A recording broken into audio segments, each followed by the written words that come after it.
And within 4 days of those protests over Thanksgiving, people weren't just protesting COVID lockdowns, they were protesting Xi's personal skill set. We've had a crack, and we don't know where that's going to go. But it's rarely good. And then let's talk about tech a little bit. There's this weird belief in the United States in particular that China and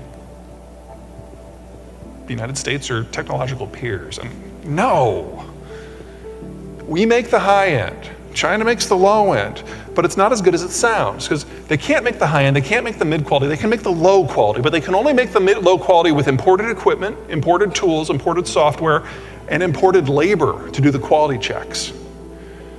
Well, back in December, the Biden administration put in a series of executive orders that said you can no longer buy the equipment or the tools or the software, and any American working in that sector now has to choose between their job and their citizenship. That was the bulk of the workers. Within 24 hours, every American in the sector was either transferred abroad or quit. It's over. It's already over. And anything that comes from semiconductors is over as well. That's AI, that's hypersonics, that's the Great Firewall, that's automation. It's all already over. China can assemble, and that's not nothing, that's huge. But a technological peer, it is not. They have spent the last 25 years, over $2 trillion US, and a bottomless amount of intellectual property theft to try to move beyond where they are right now. And they can't, because that takes a degree of cross-brain work that they don't train for, that you can't just teach, it's part of your culture. All right, let's talk finance. This is net worth in the United States by age bracket, 10-year age bracket. Now, as you get older, you get better at your job, you get raises, you start businesses, maybe you run a farm, you just get richer. But the real magic happens at age 50, because that's when your single largest expense, your last kid, leaves home and is someone else's problem. A lot of people just turned 50, huh?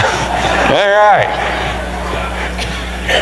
And then with that extra money, you pay down your second biggest expense, which is typically your mortgage. And by 55, on average, that's paid down to zero. So that last decade, 55 to 64, the last decade that you're working is the wealthiest you will ever be.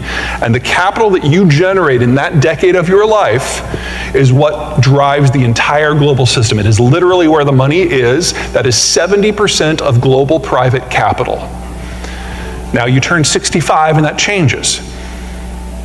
If there's a currency crash or a market crash, you won't have the income to recover. So you have to liquidate your holdings and go from, say, stocks and bonds to T-bills and cash.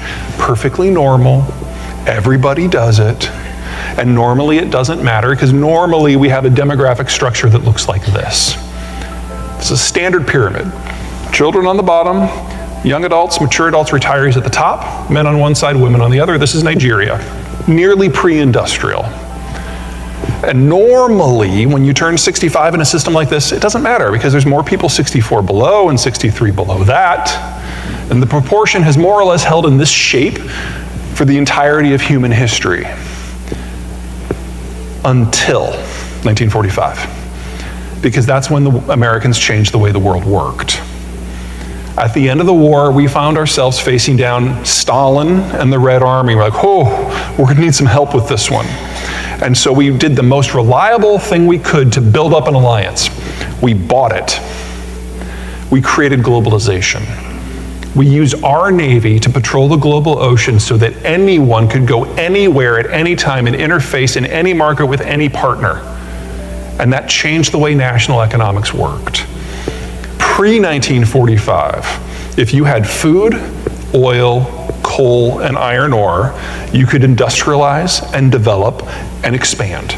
But if you lacked any of those, you were probably a colony. 1945 and globalization changed that. Now anyone could go and trade for anything, so you only needed one of the four. You could trade for the others. So at different paces, from different starting points, we all started down the path towards industrialization.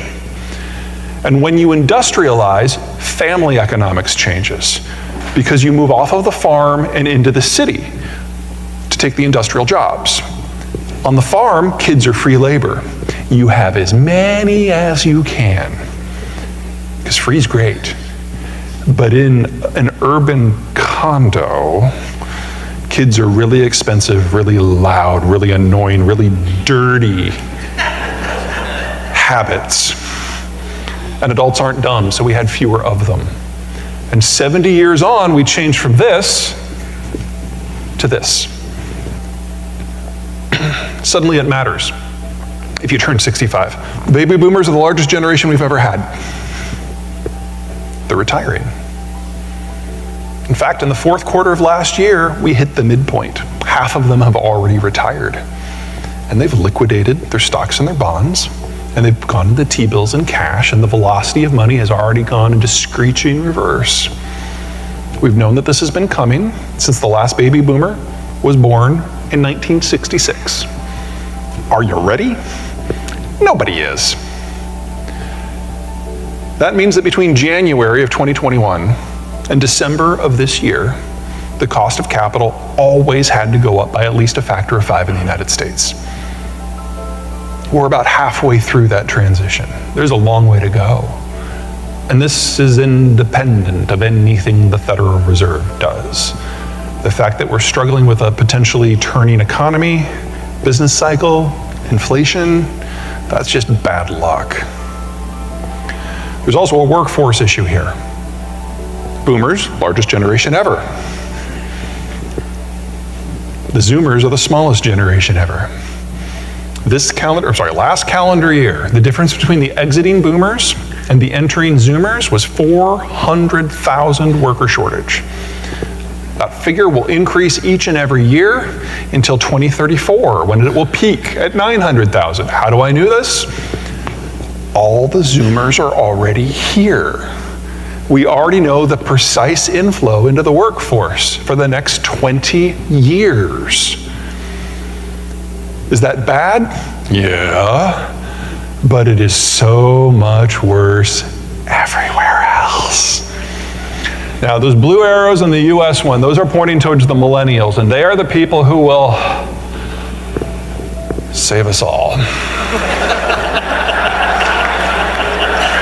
Literally just threw up in my mouth a little bit. The baby boomers are right now in their 20s and their 30s. They're at the peak of their consumption, and that consumption is driving our economy right now. If it wasn't for millennial consumption since 2007, we would have already had at least 3 recessions. In addition, in 10 years, the oldest millennials will be in their 50s. I don't know about you, but I cannot wait to see the millennials having midlife crises. But that means they're going to be entering that capital-rich period of their life, replacing the boomers as the source of capital. Gen X is just too small. And perhaps even more importantly, the millennials, late start, are finally having kids in number, which means in 20 years, their kids will start entering the labor force in numbers. All we have